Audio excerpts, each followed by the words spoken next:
Tu esi organizācijas vai tās departamenta vadītājs, varbūt organizācijas īpašnieks, un ikdienā, strādājot ar klientiem, ar partneriem, reaģē uz daudziem ārējiem impulsiem.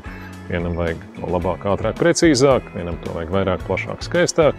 Un šādā veidā reaģējot uz to, kas notiek apkārtējā pasaulē, mēs vairumā gadījumu darbojamies operatīvā līmenī. Klasiķis Pīters Drakers teica, ka muļķīgākā lieta pasaulē, ko izdarīt, ir efektīvi darīt to, ko varētu patiesībā nemaz nedarīt. Un šis ir jautājums, kuru daudzos gadījumos palaiž garām organizāciju, vadītāju un īpašnieku. Kas ir tie klienti, kurus mēs varētu ignorēt apzināti? Kas ir tās darbības, tās produktu īpašības, kuras mēs varētu nevis attīstīt, būvēt, bet varbūt norakstīt? Kas ir tās lietas kompetences, kuras vai nu mēs varētu deleģēt, vai kurām mēs vienkārši varētu nepievērsties?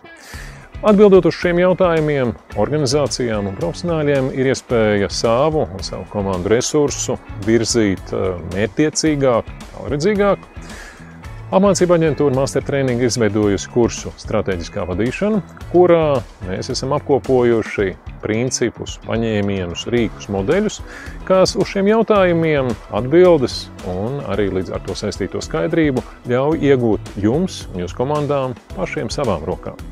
Nāciet uz www.mastertraining.lv, iesakieties semināram Stratēģiskā vadīšana, un turpmāk jūsu resursi tiks veltīti tikai ilgtermiņā perspektīvām lietām.